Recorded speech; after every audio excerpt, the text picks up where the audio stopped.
welcome back to Module 6. This is the second part about communication and how to do it effectively in the workplace specifically. Now, this is the hard one, public speaking, and some of you may need to watch this video more often than others. It comes naturally to some people, and to others it's like, ugh. The thing is, there's hope, okay? Practice makes perfect.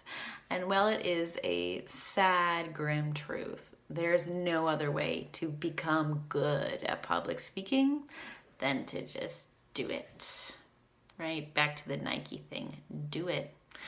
You have to do it, and only through doing that will you get used to it. So yeah, the first few times will be hard, but the more you do it, the more natural it will become. Now, most business people, they have so many opportunities to practice their public speaking in meetings and other settings, right? Sales opportunities, all that stuff. While your natural instinct at these times may be to shy away from the spotlight, right? Let other people do the talking, you may actually be wasting a valuable opportunity that you have to practice, especially if it's like in a business setting where you're with coworkers that you're comfortable with, right? You can volunteer to speak and it will be just natural and easy for you eventually, right? But it's always good to start somewhere practicing, okay? So such informal public speaking opportunities, you could call these, they're a great chance to practice all of your decorum, your expectations of business, without the high stakes of, succeed or fail, right? There's no nerves there, right? Or also speaking for just engagement or a sales pitch, you don't have to worry about that so much as just to practice your speaking, right? Something that's not as serious. And while it will almost certainly make you feel uncomfortable at first, these practice opportunities will definitely ensure that you are well prepared to speak persuasively and coherently when your business depends on it, right? They say, hey, all of our public speakers are off in other countries doing sales.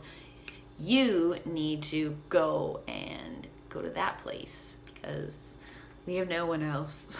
Some dramatic situation, right? Well, instead of feeling, no, what am I gonna do? You can feel natural because you've practiced it before and it won't be as hard.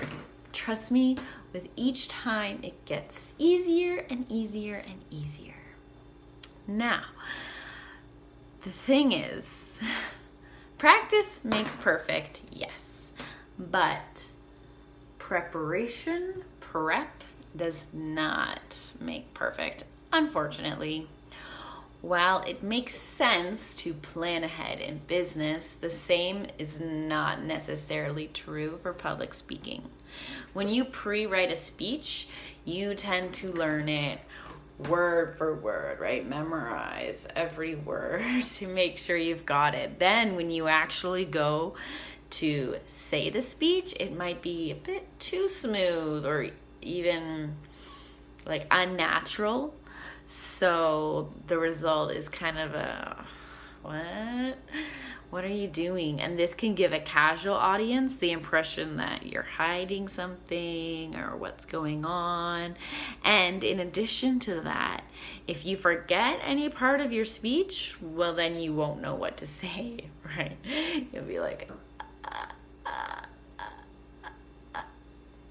look in all your papers, yeah, right? And that'll just be awkward.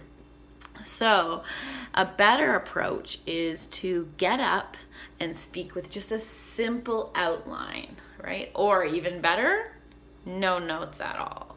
You should be well versed enough in your subject. You should understand it well enough to be able to speak on it without having to consider or pre-write everything, right? You should know what you're going to talk about. And so then when you go to speak on it, it will come naturally, just like everything else you can talk about that you know. So that will help your delivery a lot. And it'll draw you into this natural speaking process, and it forces you to think about the connotations of the language which you are using, which is more important. Instead of just memorizing things, right? You should think about my body language, my tone of voice, right? And you can pay attention more on that thing to help you speak better. Now, a third part, turn down the desk, or as I wrote here, what does that say? Ignore.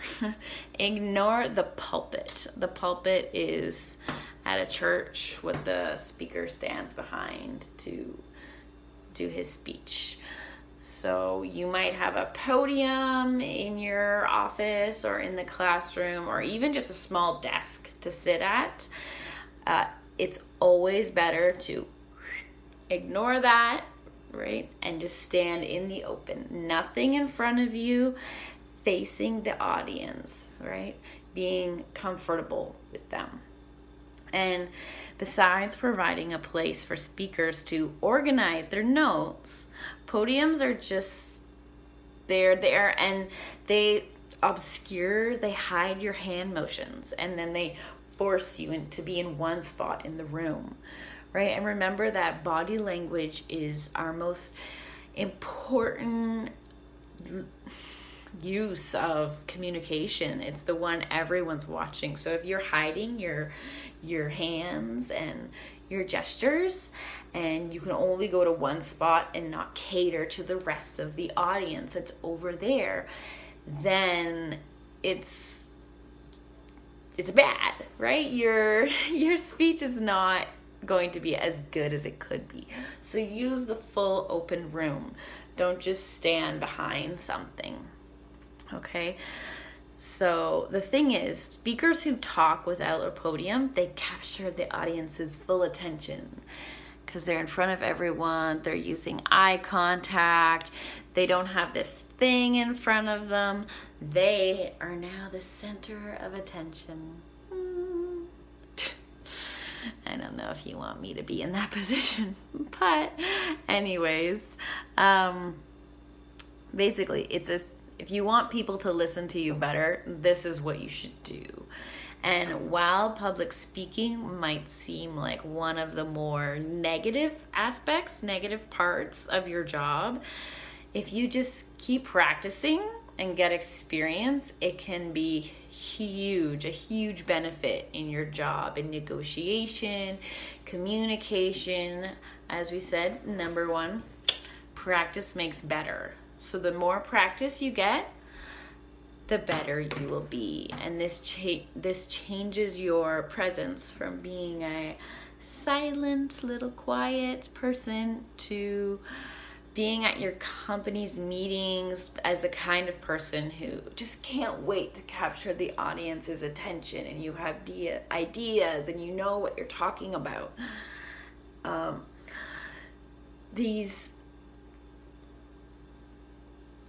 What can I tell you? It's always good for growing in the leadership role to know how to communicate. And so let's just review this here. Practice makes perfect. It's always going to be scary at the front for normal people, but just keep trying in informal settings where it's not a life or death situation. Preparation, it does not make you perfect. Obviously, know the topic, know what you're going to speak about, but be ready to talk about it naturally with no notes. And please just ignore the desk. desk, okay? Forget the desk or the podium, the pulpit, whatever you might be hiding behind, right? Forget that, ignore it, and just be open to the audience, okay? And basically, here are some things to remember. With verbal communication, you need to show that you're confident, okay? And you're serious. Now, by serious, we don't mean always like this. Obviously, it's like you can use humor and speak lightly, but about your message, you are serious about it, right? It's not just like, nah, right? You are serious about your message and your goal. Use simple words, right? No jargon, nothing up here that other people might not understand. Like a teenager, that a teenager won't understand. Your report, your speech should be able to be understood by anyone who, like also those people who are not in your business and in your field of study, right? Another thing, use visuals, like my awesome whiteboard. Now, if you're not in a video like me, there's many things you could use, right? PowerPoint, other props, even people, right? You can use them to help you demonstrate your point of view by helping them, by kind of doing a skit, you could say, right? Acting out your message to show exactly what you mean and make sure the communication is very clear. Listen to your team members, and not only listen to them verbally speaking, but also their body language. Listen to that. And speaking of body language, you should also be using a lot. Remember, it counts for, what was it? 57% of our communication. So I cannot stress enough, body language, body language, body language. And yes, again, right after that, tone of voice, right? That was 37. I never get these numbers right, but it's the next highest part, your tone of voice. So be careful to not be too stern, but to speak in, a loving manner, but also with enthusiasm about your subject. And another thing, avoid unnecessary repetition. Now, when you are in an ESL setting, there needs to be a lot of repetition, especially for those who are of low level. And also, if you're repeating a lot, this might cause a bit of time problem, right? And sometimes you'll notice, okay, this person is not getting it, but this is something I can mention later, and we'll move on to the next topic that we need to get onto, and they can work on that other part at home, right?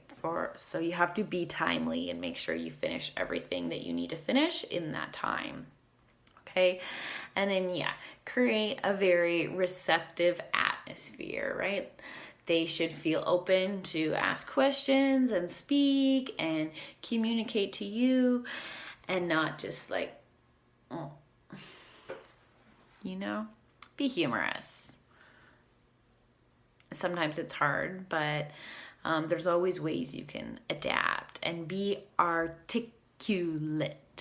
That means sounding out every syllable. There are people who will talk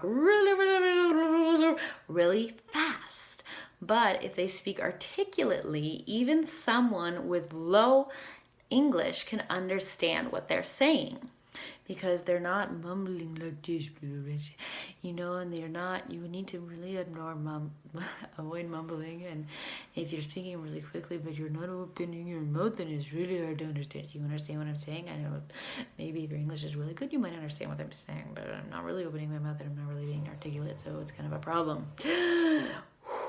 Okay, so moral of the story, don't mumble. Open your mouth. And encourage feedback. Ask people, what do you think? Do you agree? Right? Be very receptive. Use gestures, body language. Be appreciative. Okay, if you're speaking especially to like people that have done something for you, like your employees, students, anyone that's been, well, your followers, if you're a leader, right? Say, thank you. I noticed so and so you did really well this month, and wow, that was really good. Oh, and I noticed you did this. Thank you so much for doing that, right? Be appreciative. And another important thing is to meet the individual's needs. So everyone has different needs, right? And like I said, be timely. You might have to stop and consider someone else later, but make sure that everyone understands. Be inclusive, though. Don't just ignore one part of the room and only speak to these people, right? Everyone needs to get the message. So look at them, look at them, look at them, look at them, and always keep scanning the whole audience, making eye contact, right? Very important. So I've talked a lot about this, but it's definitely public speaking is one of the hardest parts for someone. So I recommend practicing this as much as you can, especially if you're going to be in a setting that requires public speaking. On a resume for getting jobs, this is always something that looks good. You can say, I've had to speak a lot. This is very, very good, as this is difficult for many people. Anyways, let me just close and say thank you for getting through. If you got through all this video, thank you for getting through to now. And we just have one more part in this module 6 about common misconceptions with communication. And that is in part 3. Okay, so I'll see you in that next module. And it's time to say goodbye.